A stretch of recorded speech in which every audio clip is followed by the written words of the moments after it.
पूतू आज हम लोग पैसिव वॉइस पार्ट 4 पढ़ेंगे। कौन सा पार्ट पढ़ेंगे? पार्ट 4।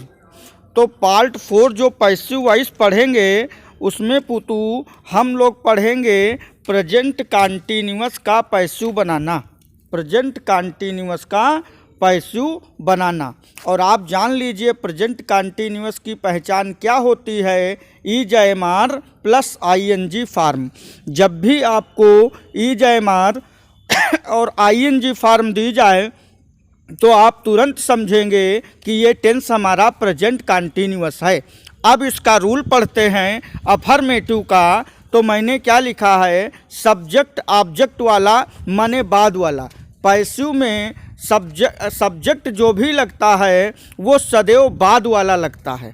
तो सब्जेक्ट ऑब्जेक्ट वाला माने बाद वाला। फिर इज एम आर। एक वचन सिंगुलर है तो इज लगाएंगे, प्लूरल है तो आर लगाएंगे, आई है तो एम लगाएंगे। फिर मैंने लिखा है बीइंग, और बीइंग पैसिव में बढ़ाते हैं। आप समझने के लिए समझ सकते हैं, जब भी आईएनजी फॉर्म दी जाए तो बीइंग लगाते हैं। फिर वर्ब की थर्ड फॉर्म बाई, और फिर यहाँ पर मैंने लिखा है ऑब्जेक्ट सब्जेक्ट वाला। बात समझे? तो पूतू ये हमारा रूल है पैसिव का। अब हम लोग उदाहरण देखेंगे। आइए उदाहरण देखते हैं। तो उदाहरण है ही इज रीडिंग बुक।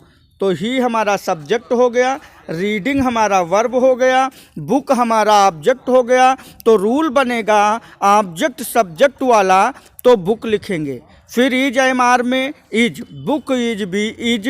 फिर अपनी तरफ से बीइंग लगाएंगे, आईएनजी वाले में बीइंग बढ़ाते हैं, रीड बाई हिम। तो आंसर हो जाएगा book is being read by him. समझ में आया? अब हम लोग पढ़ते हैं निगेटिव, NEGATIVE, निगेटिव सेंटेंस का पैसिव बनाना। इसका रूल हमारा होता है सब्जेक्ट ऑब्जेक्ट वाला माने बाद वाला, plus is am are plus not plus being plus verb की third form plus by plus object subject वाला। बात समझ में आई?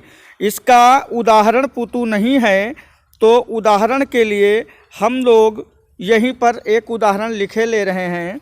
जैसे हमने लिखा he is not reading book. He is not reading, और ये हमने लिख दिया बुक। तो आंसर क्या हो जाएगा? Book, book. फिर is not being read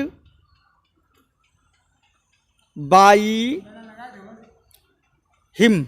book is not being read by him. ठीक है? इसका उदाहरण पूतू नहीं लिखा है, जो हम लोग कल लिख लेंगे। ठीक है? आज पूतू इतना ही।